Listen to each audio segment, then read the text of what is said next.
हरे लाल की जय। इस तरह से भगवान का विवाह उत्सव मनाया गया। जहाँ तहाँ रुक्मिणी हरण की गाथा गाई जाने लगी। उसे सुनकर के राजा और राजकन्याएं बड़ा ही विस्मित हो गए और भगवती लक्ष्मी जी को रुक्मिणी के रूप में साक्षात लक्ष्मीपति भगवान श्री कृष्ण के साथ देखकर द्वारकावासी नर नारियों को परम आनंद हुआ। सभी आनंदित हो गए। इसके बाद भगवान कृष्ण के यहाँ रुक्मिणी के गर्भ से प्रद्युम्न का जन्म होता है और जन्म होने के बाद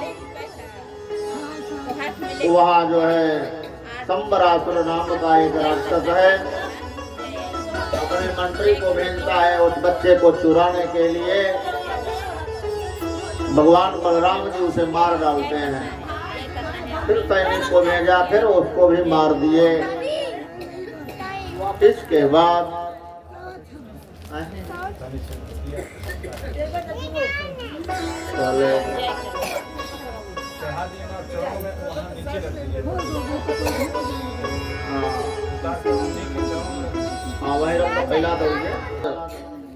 संबरासुर स्वतः सत्यभामा का रूप धारण किया और प्रद्युम्न जी का हरण कर लिया। इधर रुक्मिणी उठती है कि अरे मेरा प्रद्युम्न कहाँ गया। उनको दिखाई देने में लगी कि सत्यभामा आ रही है, वो ले गई घुमाने के लिए। और रुक्मिणी सुबह उठती है, सत्यभामा के पास जाती है। सत्यभामा कहती कि मेरे पास तो लल्ला है ही नहीं। अब परेशान होकर जाकर कृष्ण भगवान से कहती है। कृष्ण भगवान तो सर्वांतर्यामी है, सब कुछ जानते हैं। कहे कि देवी घबराओ नहीं, ये घबराने वाली बात ही नहीं है, तुम्हारा पुत्र सुरक्षित है। भगवान कृष्ण नारद जी को जो है प्रेरित करते हैं, सोचा कि आकाश मंडल में मार कर फेंक दे। नारद जी ने जाकर के उसको समझा दिया कि छोटे बच्चे की हत्या आपको शोभा नहीं दे रही है, आप इसे समुद्र में डाल दीजिए। संबरासुर प्रद्युम्न को समुद्र में गिरा देता है और बहुत बड़ा मत्स्य जो है उसको पकड़ लेता है और उस मत्स्य को संबरासुर के रसोई घर में पहुंच जाता है। मत्स्य को उठाकर रसोई घर में ले आए और कुल्हाड़ियों से उसे काटने लगे। रसोइयों ने मत्स्य के पेट में बालक देख करके उसे संबरासुर की दासी मायावती को भानुमति को समर्पित कर दी। भानुमति बहुत ही मायावी थी और भानासुर भी जो है उसका पति बड़ा ही वो भी मायावी था। अब इधर बच्चा प्रद्युम्न चिल्लाने लगे। फिर जो है भानुमति बोली कि हे भगवान, आपने तो पुत्र दे दिया, मैं इसको दूध कैसे पिलाऊंगी। भगवान वहीं से इशारा कर देते हैं, उसके आश्रम से दूध जो है, दूध की नदियां बहने लगती हैं, वो प्रद्युम्न को पिलाने लगती है। इधर रति भी बड़ा परेशान होती है, कामदेव की पत्नी। प्रद्युम्न जो है कामदेव थे, भगवान भोलेनाथ ने भस्म कर दिया था। वही वरदान दिए थे कि द्वापर में कृष्ण के यहाँ अवतार लेंगे, फिर तुम्हें वहीं पर मिलेंगे। अब इधर जो है संबरासुर का गुरु बड़ा ही तीव्र था, त्रिकालदर्शी था। वो जान गया कि जो है संबरासुर का इसमें काल आ गया है। इसके बाद भगवान जो है भानुमति को बोलते हैं तो अपने रसायन विद्या के द्वारा जल्दी प्रद्युम्न को बड़ा करो, इसको सारी विद्याओं का ज्ञान दो और ये संबरासुर को मार डाले। भानुमति जो है यक्षदेव, नागदेव सबको जो है आह्वान किया और रसायन विद्या के द्वारा प्रद्युम्न को शीघ्र ही जवान कर दिया। जवान करने के बाद सारे युद्ध विद्या उसको सिखाई, सारे अस्त्र शस्त्र से सुसज्जित कर दिया। इसके बाद संबरासुर को जाकर के ललकार दिए प्रद्युम्न ने और महाभयंकर घमासान युद्ध हुआ। उसमें संबरासुर को प्रद्युम्न ने मार दिया। मारने के बाद पुनः जो है वो द्वारिका में आ गए। रति भी आकर मिली। भगवान कहे कि ठीक है तुम मिलती रहो, तुम भी तो मेरी पुत्र वधू हो गई। परीक्षित पूछा कि हे भगवान सतराजिता किम करो तो उत्तान कृष्णस्य किल विषम शमन्तस्तस्य तस्मात् दत्ता सुता हरे। हे भगवान सतराजित से भगवान श्री कृष्ण का क्या अपराध किया था, उसे सेमंतक मणि मिली कहाँ से और उसने अपनी कन्या उन्हें क्यों दे दी।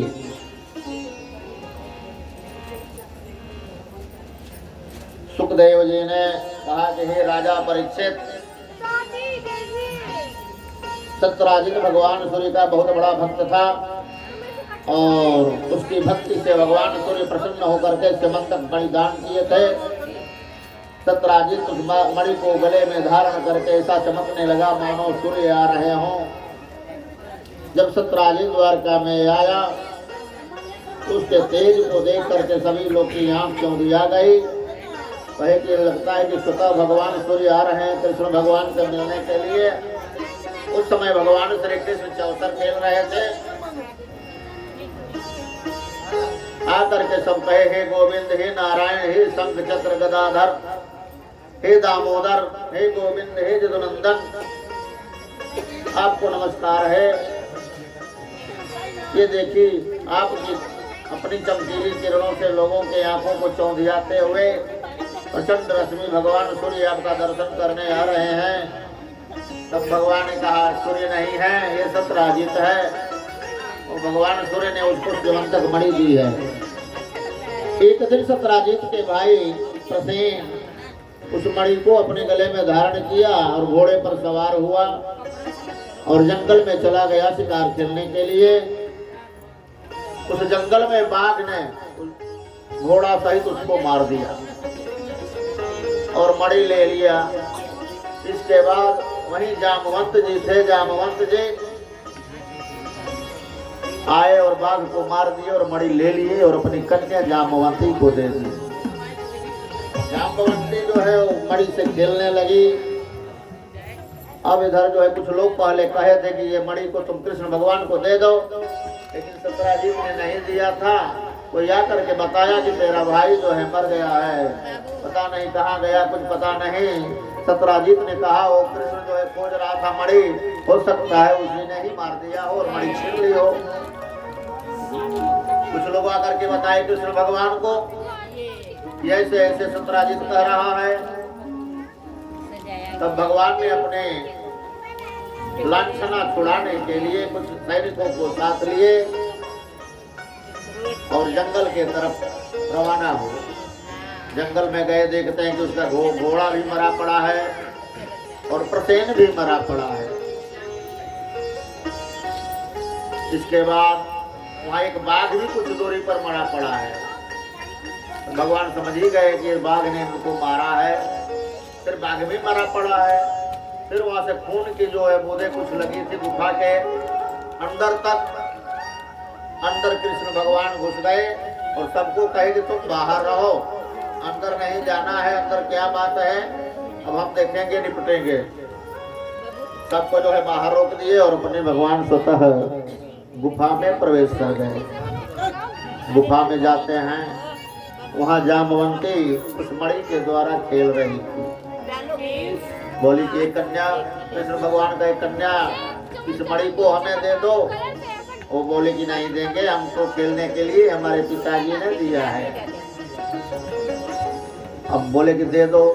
अब वो चिल्लाई, पिताजी देखो ये कौन आ गया है, मुझसे मणि छीन रहा है। जामवंत जी उठे आंख घिसते हुए, आकर देखा कि ये तो मुरली वाले हैं, पता नहीं कौन है। बोले कहाँ से आ गए तुम इधर? हमने बाघ को मार करके मणि ले जा करके दिए हैं इनको।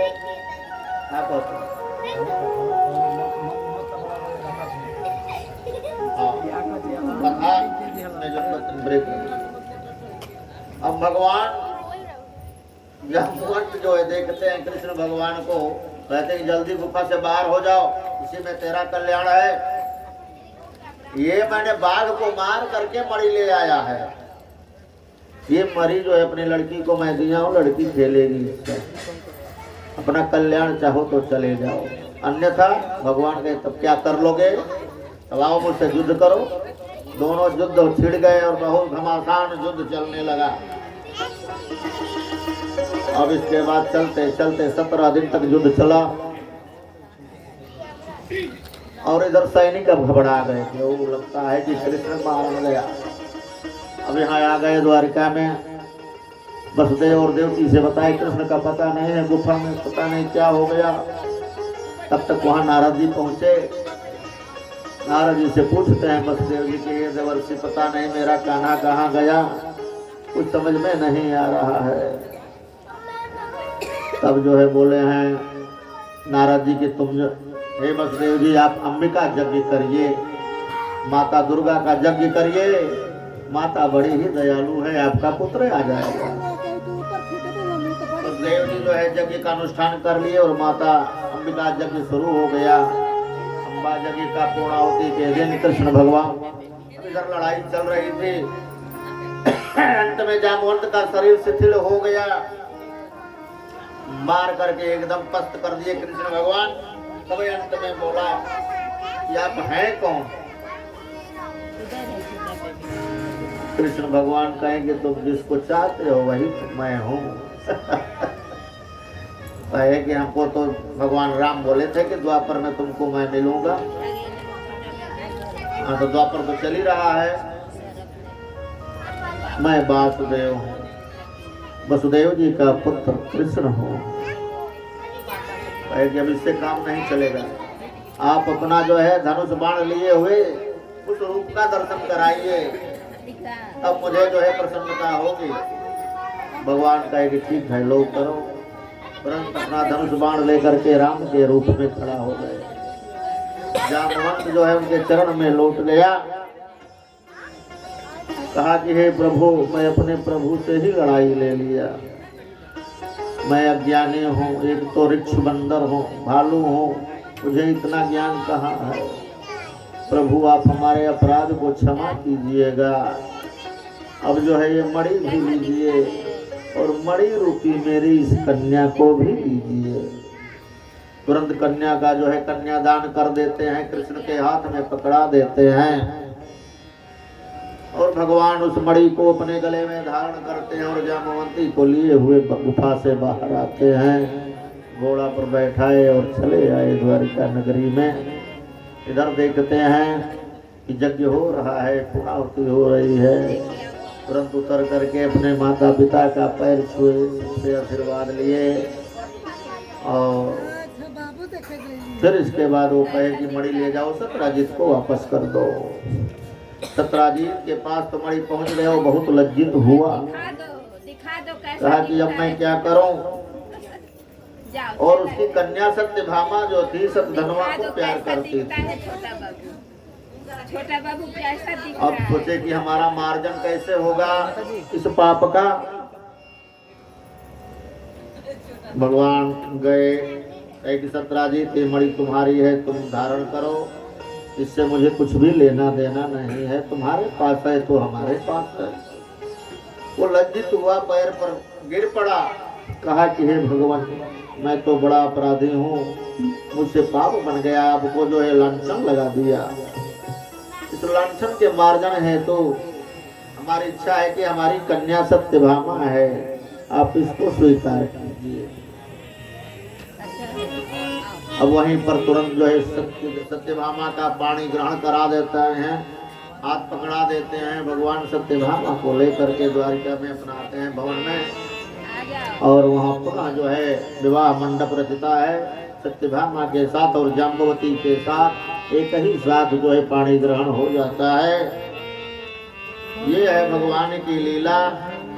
जो इस लीला कथा को सुनता है उसके सारे पाप ताप नष्ट हो जाते हैं, उसके हृदय में परम भक्ति होती है और भगवान के परम धाम में चला जाता है। इसके बाद कृष्ण भगवान बलराम जी वहां से चले गए हस्तिनापुर में अपना बुआ और पांडव भाइयों से मिलने के लिए। अब इधर जो है अक्रूर जी सतधनवा को ललकार देते हैं, वो मणि को छीन लेता है। भाई कि देखो वो तुमसे प्यार करती थी सत्यभामा, वो कृष्ण ने ले लिया, ये तो बहुत गलत काम हुआ है और मणि पर तुम्हारा अधिकार है, तुम मत मणि को छीन लो। सतधनवा ने गया और सत्राजीत को मार डाला और मणि ले लिया। मणि लेकर आया अक्रूर जी के पास। अक्रूर जी कहे गरीब बाप रे, ये मणि हमसे नहीं बचेगी, तुम ले जाओ जहाँ मर्जी हो वहाँ रखो, हमसे नहीं मतलब है। अब उधर जो है सत्यभामा जी को समाचार मिला, मेरे पिताजी मार डाले गए, बहुत शोक में हो गई, हाय पिताजी हाय पिताजी। अब कृष्ण भगवान कहे कि हे देवी इतना विलाप मत करो, बीच बीच में बेहोश हो जाती थी, होश में आने पर फिर विलाप करना शुरू कर देती हैं। अब अपने कृष्ण भगवान ले आए सत्राजीत के पास, उसके शव को पकड़ करके सत्यभामा रोने लगी, हाय पिताजी हाय पिताजी। कृष्ण भगवान अपनी प्रिया की जो है सांत्वना के लिए सतधनवा को जल्दी पकड़ो, मैं उसे मार डालूंगा। जब उसे पता चला सतधनवा को कि भगवान मुझे मारने का उद्योग कर रहे हैं, तब बहुत डर गया और अपने प्राण बचाने के लिए उसने कृतवर्मा से सहायता मांगी। तब कृतवर्मा ने कहा कि भगवान श्री कृष्ण और बलराम जी सर्वशक्तिमान ईश्वर हैं, मैं उसका सामना कैसे कर पाऊंगा। अरे बाप रे, मेरे बस की बात नहीं है। इसके बाद सतधनवा वहां से भाग चला। श्री कृष्ण और बलराम दोनों भाई अपने रथ पर सवार हुए, जिस पर गरुड़ चिन्ह से चिन्हित ध्वजा फहरा रही थी और बड़े वेग वाले घोड़े जुटे हुए थे। वो अपने ससुर सत्राजीत को मारने वाले सतधनवा का पीछा किया और मिथिलापुरी के निकट एक उपवन में सतधनवा का घोड़ा गिर पड़ा। अब वह उसे छोड़कर पैदल ही भागा, बड़ा ही भयभीत हो गया था। भगवान श्री कृष्ण भी क्रोध करके उसके पीछे दौड़े। सतधनवा पैदल ही भाग रहा था, इसलिए भगवान भी पैदल ही चलने लगे उसके पीछे पीछे। परंतु जब भगवान जब नजदीक पहुंचे और तुरंत चक्र से उसका जो है सिर धड़ से अलग कर दिया। फिर उसके वस्त्रों में सिमंतक मणि को ढूंढा, परंतु मणि नहीं मिली। तब भगवान श्री कृष्ण ने बड़े भाई बलराम जी के पास आकर कहा, भैया हमने तो धनवा को व्यर्थ नहीं मार डाला, मणि भी उसके पास नहीं मिली, पता नहीं वो मणि कहाँ है। बलराम जी ने कहा, इसमें संदेह नहीं, वो सतधनवा सिमंतक मणि को किसी न किसी के पास रख दिया होगा। अब तुम द्वारका जाओ, उसका पता लगाओ, मैं इस विदेह राज से मिलना चाहता हूँ, क्योंकि वे मेरे बहुत ही प्रिय मित्र हैं। परीक्षित या करके जजमान शिरोमणि बलराम जी मिथिला नगरी में चले गए। जब मिथिला नरेश ने देखा कि पूजनीय बलराम जी महाराज पधारे हैं, तब उनका हृदय आनंद से भर गया और वो झटपट अपने आसन से उठ करके अनेक सामग्रियों से उनकी पूजा की। इसके बाद भगवान बलराम जी कई वर्षों तक मिथिलापुरी में ही रहे और महात्मा जनक ने बड़े प्रेम से उनके सम्मान में लगा रहा। इसके बाद समय पर धृतराष्ट्र के पुत्र दुर्योधन ने बलराम जी से गदा युद्ध को शिक्षा ग्रहण किया। अपनी प्रिया सत्यभामा का प्रिय कार्य करके भगवान श्री कृष्ण द्वारका में आए और उनको समाचार सुना दिया कि सतधनवा को मार डाला, परंतु सिमंतक मणि उसके पास नहीं मिले। इसके बाद उन्होंने भाई बंधुओं के साथ अपने ससुर सत्राजीत किए सब और दैहिक क्रियाएं संपन्न करवाए, जिससे मृतक प्राणी का परलोक सुधर जाता है। अक्रूर और कृतवर्मा ने सतधनवा का को सत्राजीत के वध के लिए उत्तेजित किया था। इसलिए जब उन्होंने सुना कि भगवान श्री कृष्ण सतधनवा को मार डाला है, तब वे अत्यंत भयभीत हुए और द्वारका से भाग गए। एक परिचित कुछ लोग ऐसा मानते हैं कि अक्रूर के द्वारका से चले जाने पर द्वारका वासियों को बहुत प्रकार के अनिष्टों और इष्टों का सामना करना पड़ रहा था। दैहिक और भौतिक निमित्तों के बार बार वहाँ के नागरिकों के शारीरिक मानसिक कष्ट सहना पड़ा। अब जो है भगवान श्री कृष्ण में समस्त ऋषि मुनि निवास करते हैं। उनके निवास स्थान द्वारका में उनके रहते कोई उपद्रव खड़ा हो जाए ऐसी बात नहीं है। इसके बाद अक्रूर भी स्वफल्क के पुत्र थे। इनका प्रभाव भी वैसा ही था, जहाँ ये रहेंगे वहाँ कोई उपद्रव नहीं होगा, शांति ही शांति रहेगी। इसके बाद अक्रूर मुस्कुराते हुए कहा था कि हमसे तो भगवान हमको बराबर निरंतर चाचा जी कहते हैं, मैं अब क्या करूं, मुझे कुछ समझ में नहीं आ रहा है। तब अंत में आकर के भगवान के चरणों में गिर पड़ा और मणि भी दे दिया। भगवान कहे, चाचा जी आप जो है कितने धर्मात्मा हैं, आपसे तो कोई गलती हो ही नहीं पाती है, आप जो है भगवत प्रेमी हैं। जब भगवान श्री कृष्ण ने इस प्रकार सांत्वना देकर उन्हें समझाया, तब अक्रूर जी वस्त्र में लपेटी हुई सूर्य के समान प्रकाशमान वह मणि निकाली, भगवान श्री कृष्ण के चरणों में रख करके अपना माथा टेक लिया। हे भगवान, अपना कलंक हमारा दूर कीजिए। सर्वशक्तिमान व्यापक भगवान श्री कृष्ण के पराक्रम से परिपूर्ण यह अभियान मनुष्य के सभी पापों का, अपराधों का और जो कलंक लगता है चतुर्थी के चांद को देखने का, इस कथा के सुनने से सब मार्जन हो जाता है। उस मनुष्य का परम कल्याण होता है। जो इसे पढ़ता है, सुनता है, इस कथा को याद करता है, स्मरण करता है, वह सब प्रकार की अपकृति और पापों से छूटकर परम शांति का अनुभव करता है और भगवान के चरणों में उसकी पराभक्ति मिल जाती है। बोलिए श्री वृंदावन बिहारी लाल की जय।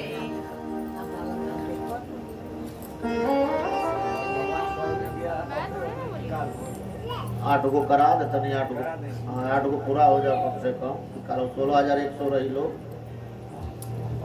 16,100 में रही लो न पत्नी, 8 को महापटरानी रहल हलो कराहे कहाँ हुई। हेलो 8 को था लंबा बकाल हो वाला छोड़ छोड़े बा पूरा जिंदगी का समय स्कंद में बानी जा 2 स्कंद बा 11 12 और से कराए 100 रुपए का कर पी वही भी ना करिए जो अधिक जो रहे कि जाए हमें आपको नजदीक खाली अरे तो अलाउंस कर दे वह 2 बजे आ जाओ तो एक बार आप पूछ लें हम आगे बढ़ाए। जय श्री राम। क्षमा चाहता हूँ महाराज जी से, आप लोग 2:25 से आ गया, फिर ये दोबारा नहीं आएगा 25। अब यहाँ से हटने के बाद प्रभु की मर्जी, उन्हीं की मर्जी से भेंट होता है, उन्हीं की मर्जी से वियोग होता है, संजोग होता है, सब उन्हीं की कृपा है, बिना उनके कृपा की नहीं होती। धनवान तो बहुत से लोग हैं लेकिन हृदय नहीं है। जो अनेकों जन्म का जिसका पुण्य उदय होता है उसी के यहाँ भागवत की कथा होती है, बिना इनकी कृपा का नहीं हो पाता। सुखदेव जी कह रहे हैं कि हे राजा परीक्षित, एकदा पांडवान् द्रष्टुं प्रतेयान पुरुषोत्तमः इंद्रप्रस्थं गतः श्रीमान् योधानादिभिर्वृतः दृष्ट्वा तमागतं पार्थं मुकुन्दम् अखिलेश्वरं तत्सृजुगपदविराह प्राणामोक्षमिवागतं परिस्वज्जाच्युतं वीरायन संगहतैन सह सानुरागास्मितं वक्त्रं वीक्षं तस्य मदं जयो। हे परीक्षित, अब जो है पांडवों का पता चल गया, वे लाक्षा भवन में जले नहीं। एक बार भगवान श्री कृष्ण से मिलने के लिए इंद्रप्रस्थ पधारे, उनके साथ सात्विकी आदि बहुत से यदुवंशी भी थे। जब वीर पांडवों ने देखा कि सर्वेश्वर भगवान श्री कृष्ण आए हैं तो जैसे प्राण का संचार हो जाए, सभी इंद्रियां सचेत हो जाती हैं, उसी तरह से जो है सभी पांडव एकदम तीव्र हो गए और दौड़ करके सभी भगवान के चरणों में आलिंगन करने लगे। उनसे दंड प्रणाम किए। भगवान जो है मंद मंद मुस्कान करते हुए सुशोभित हुए और भगवान श्री कृष्ण ने युधिष्ठिर और भीमसेन के चरणों में प्रणाम किया। दोनों बड़े थे।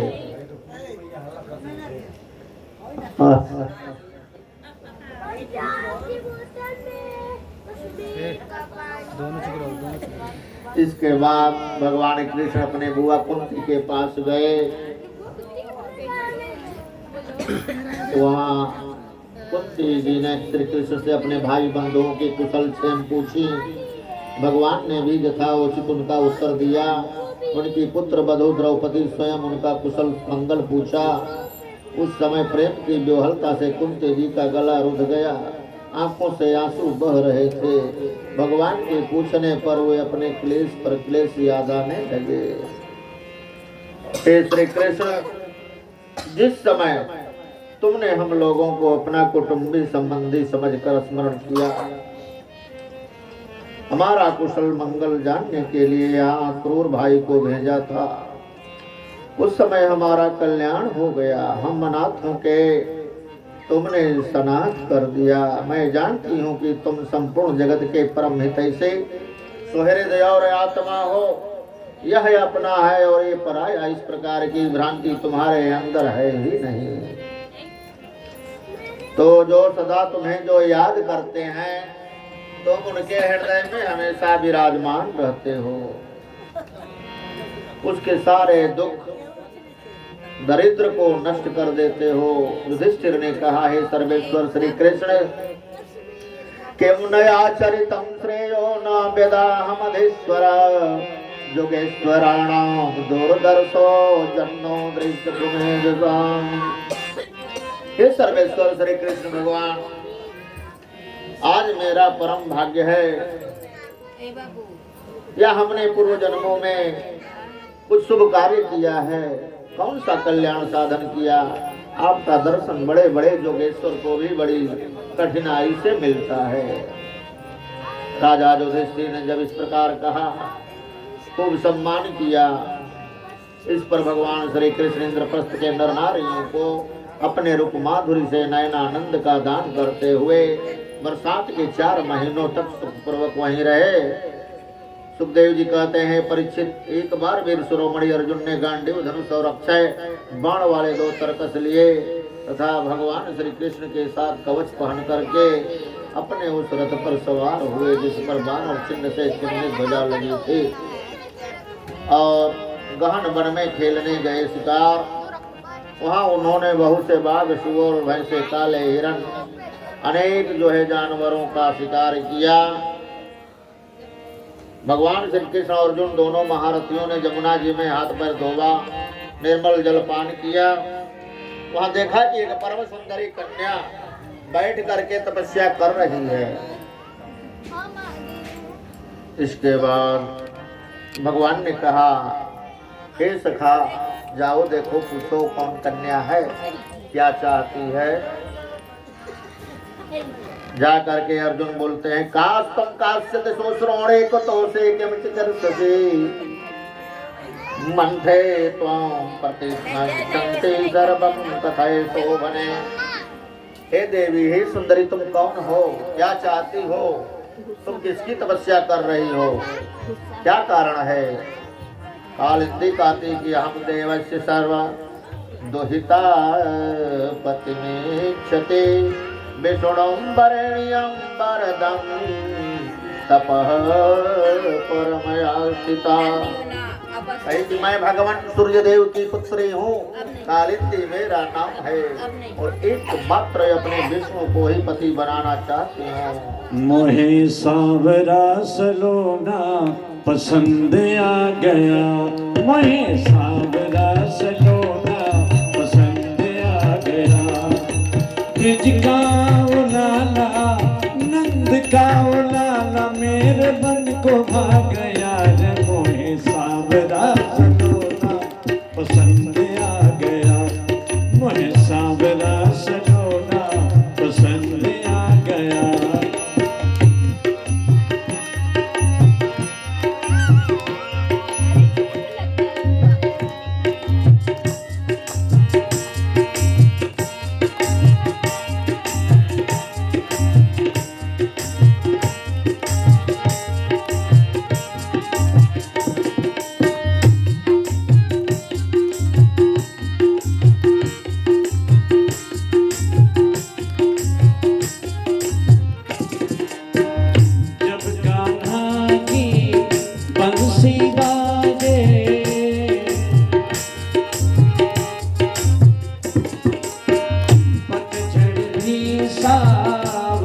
सा लागे,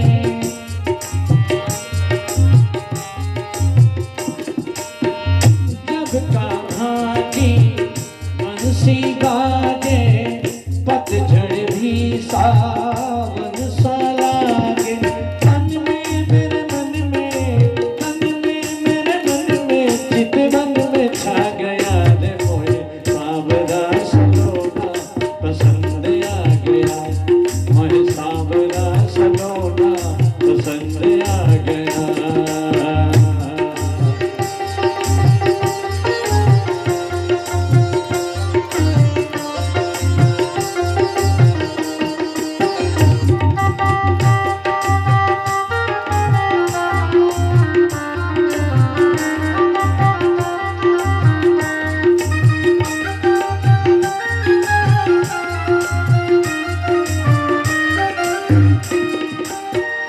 नींद न आवे कछु ना भावे, नींद न आवे कछु ना भावे, रह रह कर उसकी याद सतावे, रह रह कर उसकी याद सतावे। नींद न आवे चैन न आवे, नींद न आवे चैन न आवे, रह रह कर मुझे याद सतावे, रह रह कर मुझे याद सतावे। ब्रज का लाला नंद का लाला मेरे मन को भा गया रे मोहे सांवरा सलोना पसंद आ गया, मोहे सांवरा सलोना पसंद आ गया।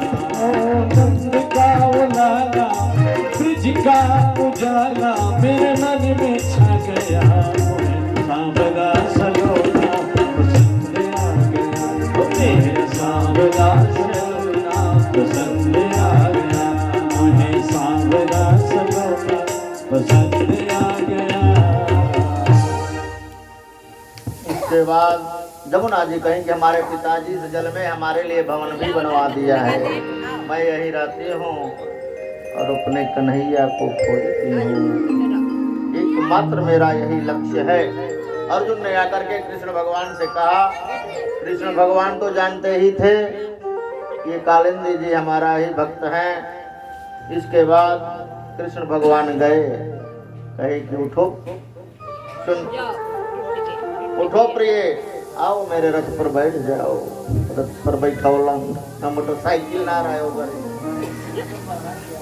अरे इसलेटर बॉडी ने कहा मुझे लिखा ये बरा कौन मुझे लिखा ना मुझे लिख रहे कथा पहुंचे थे। इसके बाद भगवान जो है जमुना जी को कालिंदी जी को बैठाए रथ पर लेकर के आए हस्तिनापुर। हस्तिनापुर में मैं दानव के द्वारा वहाँ और विश्वकर्मा जी के द्वारा वहाँ भवन का तैयार कराया और उसमें सभी पांडव कुंती सहित द्रौपदी सहित रहने लगे और कहे कि बुआ मैं अब जाना चाहता हूँ। इसके बाद मैं दानव को जलने से एक बार अर्जुन ने बचाया था, मैं दानव भी आ गया हितैषी था। विश्वकर्मा जी ने तुरंत उसको बुलाया और फटाफट वहाँ रचना कर दिया राजधानी का। कुछ दिनों के बाद भगवान श्री कृष्ण अर्जुन की अनुमति और अन्य संबंधियों के अनुमोदन प्राप्त करके सत्यकी आदि के साथ द्वारका लौट आए और यहाँ आकर के कालिंदी जी से पुनः जो है विवाह हुआ। 7 फेरियां लगी, एक आवाज सुनते सिंदूरदान हो गई, सिंदूर बहराई भई, तखन छूट गई। इसके बाद भगवान जो है वहां से उज्जैन में पहुंचे। हाँ तो जरूरी बा ना छुट्टी तो ले कैसे कर ले। अब उज्जैन में पहुंचे भगवान, वहां के राजा बिंद थे और अनुबिंद 2 भाई थे। वे दुर्योधन के बसवर्ती और अनुयायी थे। उनकी बहन मित्र वृंदा थे। मित्र वृंदा ने स्वयंवर में भगवान श्री कृष्ण को ही अपना पति बनाना चाहा, परंतु बिंद और अनुबिंद ने अपनी बहन को रोक दिया और परीक्षित मित्र वृंदा और श्री कृष्ण को फुआ राजा देवी की कन्या थी। कृष्ण के वो उनकी फुआ की ही लड़की थी। भगवान श्री कृष्ण राजाओं की भरी सभा में उसे बलपूर्वक घर ले गए। सब लोग अपना सा मुंह बनाकर देखते ही रह गए। फिर कौशल नरेश के पास पहुंचे भगवान। वहां के राजा नग्नजीत थे। राजा नग्नजीत वहां अत्यंत धार्मिक थे। परम सुंदरी कन्या का नाम था सत्या। नग्नजीत की पुत्री होने से नागनजीती भी कहलाती थी। हे परीक्षित, राजा की प्रतिज्ञा के अनुसार 7 दुर्दांत बैलों को विजय प्राप्त करने वाला जो होगा उसी से कन्या का विवाह होगा। और वो बैल जो है एकदम महादानव के रूप में थे। भगवान ने ही झट से 7 बैलों को नाप दिया और वहां सत्या को भी ले लिया। वहां भी लेकर के वहां पानी ग्रहण हुआ और वहां से कौशल नरेश महाराज नग्नजीत भी बड़ी प्रसन्नता से भगवान की अगवानी की और लड़की के लिए जो भी उनका हुआ सब सामग्री भगवान कृष्ण के साथ जो है द्वारिका के लिए भेजा। सुखदेव जी कहते हैं कि हे भगवान, हे राजा परीक्षित, राजा नग्नजीत दिया हुआ आसन पूजा आदि स्वीकार करके भगवान श्री कृष्ण बड़ा ही संतुष्ट हुए। वो मुस्कुराते हुए मेघ के समान गंभीर वाणी से कहा कि नरेंद्रम जांच जा कबीर भीर गहिता राजन बंधो निज धर्म वर्तिनः तथा पियाचे तो सहृदयेक्षया कन्यां तदीयां नहि सुप्रदावयम्। हे राजन, जो क्षत्रिय अपने धर्म में स्थित है उसका कुछ भी मांगना उचित नहीं है। धर्मज्ञ विद्वानों ने उसके इस कर्म की निंदा की है। फिर भी मैं आपसे सौहार्द का प्रेम संबंध स्थापित करने के लिए आपकी कन्या चाहता हूँ। हमारे यहाँ इसके बदले में कुछ शुल्क देने की प्रथा नहीं है। इसके बाद राजा नग्नजीत ने कहा, कोयंतोभ्यधिको नाथ कन्या वरैप्सितः गुणैर्धा मनोजस्यांगे श्रीवत्सन पायने। हे प्रभु, आप सब गुणों के धाम हैं, एकमात्र यात्रा है। आपके वक्षस्थल पर भगवती लक्ष्मी नित्य निरंतर निवास करती हैं। आपसे बढ़कर कन्या के लिए अभीष्ट वर बला और कौन हो सकता है। हे जदवंश शिरोमणे, हमने पहले इस विषय में एक प्रण कर लिया है। कन्या के लिए कौन सा वर उपयुक्त होगा। तो आपकी कृपा हुई है और हमारे ऊपर, हमारी पुत्री के ऊपर आप आए और हमारे प्रण को पूरा किए। ये दुर्दांत बैलों को नाथ दिए और आप हमारी कन्या को अपनी पत्नी बना लीजिए। इसी में हम लोगों का जो है संतुष्टि है, परम आनंद है। भगवान कहे कि ठीक है महाराज।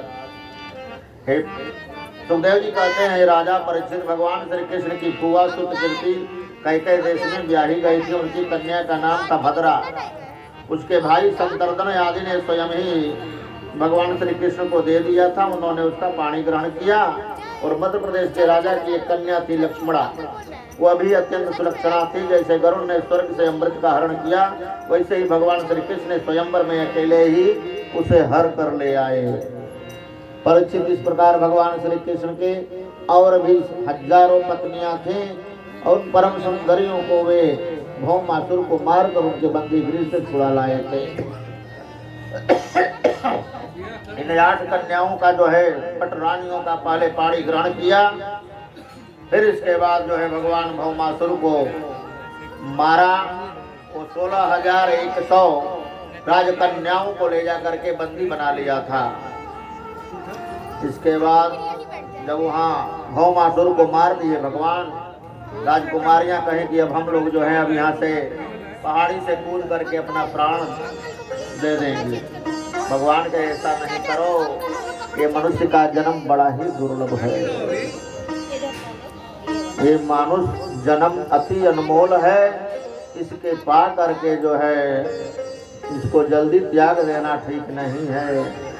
बड़े भाग्य से जो है को जन्म का पुण्य जब उदय होता है तो जीव को मनुष्य जोनि मिलता है।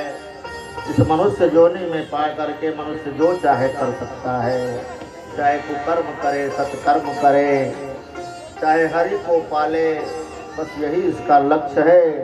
वहाँ पृथ्वी देवी भी आकर के भौमासुर की माँ प्रार्थना करती हैं, नमस्ते देव देवाय स्वसंघ चक्र गदाधर भक्ते छुपात रूपाय परमात्मन नमोस्तुते। नमः पंकजनाभाय नमः पंकजमालिने नमः पंकजनेत्राय नमस्ते पंकजांग्रये। नमो भगवते तुभ्यं वासुदेवाय विष्णवे पुरुषाय दिव्याय पूर्णबोधाय ते नमः। हे भगवान, आप ही सब कुछ हैं, सारे जगत के एकमात्र आप ही नियंता हैं। आपके चरणों में बारंबार मैं प्रणाम करती हूँ। ये भौमासुर बड़ा ही दुष्ट हो गया था, मेरा ही पुत्र था, लेकिन इतना घोर अपराध किया कि ये इसी के योग्य था। इसने इंद्र माता का कुंडल भी छीन लाया है। आप लीजिए और ले जाइए, उनको भी दे दीजिएगा। सुखदेव जी कहते हैं जिस प्रकार पृथ्वी देवी भगवान की परिक्रमा की और माथा टेक करके प्रणाम की, हे प्रभु आप ही रक्षा कीजिए, इसके सिर पर अपना चरण कमल रखिए। ये भौमासुर का पुत्र है, इसका नाम भगदत्त है, ये भी बहुत डर गया है, आप इसको आशीर्वाद दे दीजिए। भगवान ने कहा इसका कल्याण होगा। कहे कि हे बेटा तुम शुद्ध रूप से राज्य शासन करो और मुझ में अपनी भक्ति लगाए रहो, तुम्हारा कल्याण होगा। और इस तरह से भगवान श्री कृष्ण एक ही मुहूर्त में सबसे अलग वहाँ ले करके 16,100 पत्नियों को आ गए, राजकुमारियों को द्वारिका में, और एक साथ अलग अलग भवनों में पाणी ग्रहण हो गया, विवाह हो गया, संपन्न, सिंदूरदान हो गया, सारे लीला अब शुरू हो गई। इस तरह से थकावट दूर करती, पंखा जलती, कोई कोई कुछ करती, किसी के साथ चौसर खेलते। भगवान की लीलाएं 16,108 पत्नियों के साथ शुरू हो गया। बोलिए श्री वृंदावन बिहारी लाल की जय।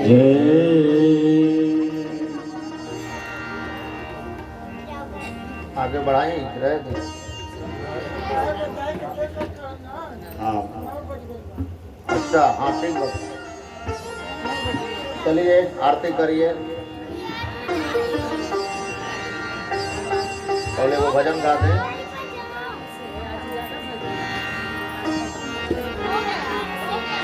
बांके बिहारी से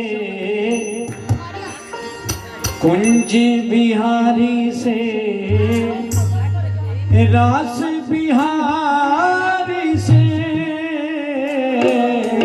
मेरे नैना लड़ गए, अरे मेरे नैना लड़ गए, मेरे नैना लड़ गए, अरे मेरे नैना लड़ गए। बांके बिहारी से कुंज बिहारी से रास बिहारी से मेरे नैना लड़ गए, अरे मेरे नैना लड़ गए, मेरे नैना लड़ गए, अरे मेरे नैना लड़ गए। बांके बिहारी तेरी आरती गाऊं, बांके बिहारी तेरी आरती गाऊं, बांके बिहारी तेरी आरती गाऊं,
सर्वे भवन्तु सुखिनः सर्वे सन्तु